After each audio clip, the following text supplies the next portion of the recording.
میں میرٹھ گیا تھا، گرمی بہت ہو رہی تھی، تو میرے ایک دوست مجھے لے کر ایک ہوٹل میں چلے گئے جو ایک جین کا ہوٹل تھا۔ جین وہ کمیونٹی ہے میرے بھائیوں کہ جس میں نہ کوئی جاہل ہے، ان پڑھ ہے، نہ کوئی غریب ہے۔ تو میں نے اس جین سے پوچھا کہ یہ آپ نے کون سا چمتکار کیا، جادو کیا ہے کہ آپ کے یہاں سے غربت بھی ختم ہو گئی اور جہالت بھی ختم ہو گئی؟ انہوں نے کہا کہ مولانا ہمارے یہاں جو چیزیں ہونا چاہیے وہ ہیں، جو نہیں ہونا چاہیے وہ نہیں ہے، سن لیجئے۔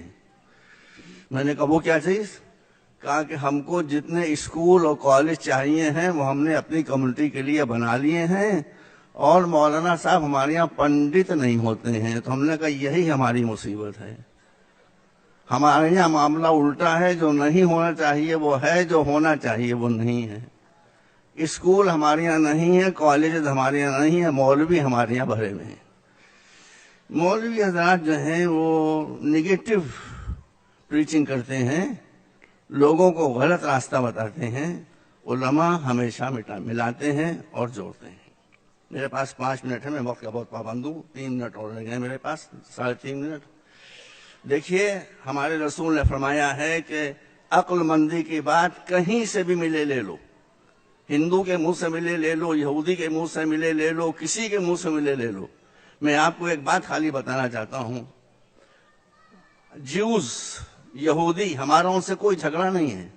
جیوز میں ایک ایکسٹریمسٹ گروپ ہے جو صہیونسٹ کہلاتا ہے، ان سے ہمارا جھگڑا ہے۔ اب میں آپ بتاتا ہوں، یہ واقعہ میں نے ریڈرز ڈائجسٹ میں بہت پہلے پڑھا تھا کہ جب سن 48 میں یہودیوں کو ان کی خیال میں ان کی زمین مل گئی تو وہ اپنے چیف پریسٹ کے پاس آئے، انہوں نے کہا کہ ہم کو ہماری زمین اسرائیل مل گیا ہے، ہم یہوہ کا شکریہ ادا کرنا چاہتے ہیں۔ کہا کیسے ادا کرنا چاہتے ہو؟ سنیے، بات میں ختم کر رہا ہوں۔ تو انہوں نے کہا کہ ہم چاہتے ہیں کہ آپ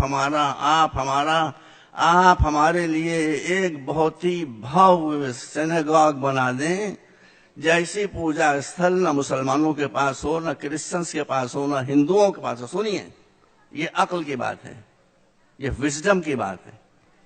اس نے کہا، لوگوں نے کہا ایک ایسا بھویہ شاندار سینیگاگ بنا دیں کہ ایسا سینیگاگ، ایسا پوجا استھل کسی کمیونٹی کے پاس نہ ہو۔ تو اس نے کہا کہ میں اگر ایک فرض کرو ہیرا تراش کر اور ہیرے کا بنا دوں سینیگاگ، تو اس ہیرے کے سینیگاگ کی حیثیت اور اہمیت یہوہ کی نظروں میں کیا ہوگی؟ تو انہوں نے کہا کچھ نہیں۔ یاد رکھیے یہ بات، یاد رکھیے۔ کہا تو تم جتنے اربوں ڈالرز لائے ہو، اس سے سینیگاگ نہ بناؤ، اس سے اپنی کمیونٹی کو بناؤ۔ یہ پیسہ مجھے دے دو، میں اس کو ریزرو فنڈ کے طور پر ڈالنے دیتا ہوں، اور اس سے میں یہودیوں سے غربت کو اور جہالت کو مٹاؤں گا۔ ایک آدمی کا ویژن تھا، ایک آدمی کی بصیرت تھی، ایک آدمی کی نظر تھی، جس نے یہودیوں سے غربت اور جہالت دونوں چیزوں کو ختم کر دیا۔ آج دنیا میں سب سے زیادہ ایجوکیٹڈ کمیونٹی اگر کوئی ہے تو جیوز کی ہے، اور آج دنیا میں اگر ریچسٹ کمیونٹی ہے تو وہ یہودیوں کی ہے۔ آپ کے لیے بھی اس کے علاوہ کوئی چارہ نہیں ہے۔ قومیں بلڈنگوں سے نہیں بنتی ہیں، قومیں ایجوکیشن سے بنتی ہیں، قومیں تعلیم سے بنتی ہیں، قومیں شکشا سے بنتی ہیں۔ آپ میری بات مان لیں، میں آپ کے سامنے، میں نہ شیعہ ہوں نہ سنی ہوں، میں تو اکبر کا مقلد ہوں۔ اکبر الہ آبادی بہت بڑے شاعر تھے، وہ کھلے دل کے آدمی تھے۔ تو ان کی بیوی نے ایک دن ان سے کہا کہ آپ ہیں کہ آپ شیعہ ہیں کہ سنی ہیں؟ کہنے کیوں؟ کہنے میں یہ دیکھتی ہوں کہ آپ جب شیعوں میں بیٹھتے ہیں تو شیعوں کی ایسی باتیں کرنے لگتے ہیں، جب سنیوں میں بیٹھتے ہیں تو ان کی ایسی باتیں کرنے لگتے ہیں، تو ہیں آپ ہیں کیا؟ انہوں نے اسی وقت ایک شعر کہہ دیا، انہوں نے کہا کہ اکبر کا کیش و مسلک، ان کی بیوی کا نام منی تھا، انہوں نے شعر کہہ دیا کہ اکبر کا کیش و مسلک، کیا پوچھتی ہو منی، شیعہ کے ساتھ شیعہ، سنی کے ساتھ سنی۔